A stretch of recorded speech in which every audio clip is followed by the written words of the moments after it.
أهلا وسهلا بكم متابعينا الراقين الحساسين.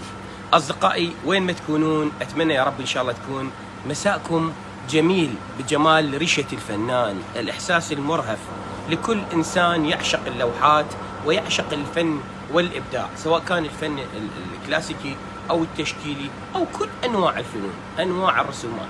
اليوم أنا بديت بهاي المقدمة لأن أكو عندي عرض جدا جميل. محبين اللوحات الكبيرة ومحبين خلينا نقول احنا الافكار. عليكم السلام ورحمه الله استاذ العزيز، حياك الله. محبين الافكار الجميله، عندما تكون لوحه طوليه يحب اكو فد شيء يعني معبر بها.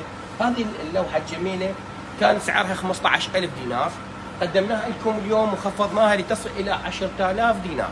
هذه اللوحه طبعا اطار خشب، رسم فد شيء كلش حلو، وسعرها 10000 دينار.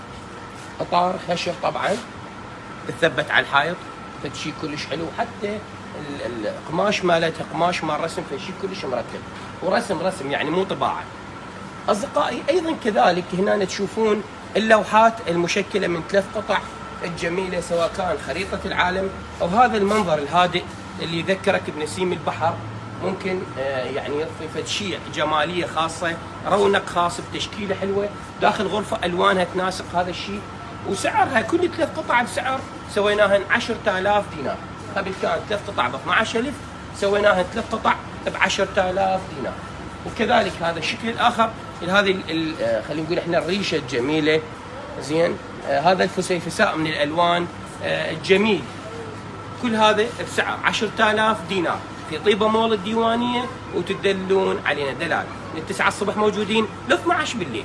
واصدقائي لا تنسون الاعجاب بالفيديو وشعللوها. اودعناكم.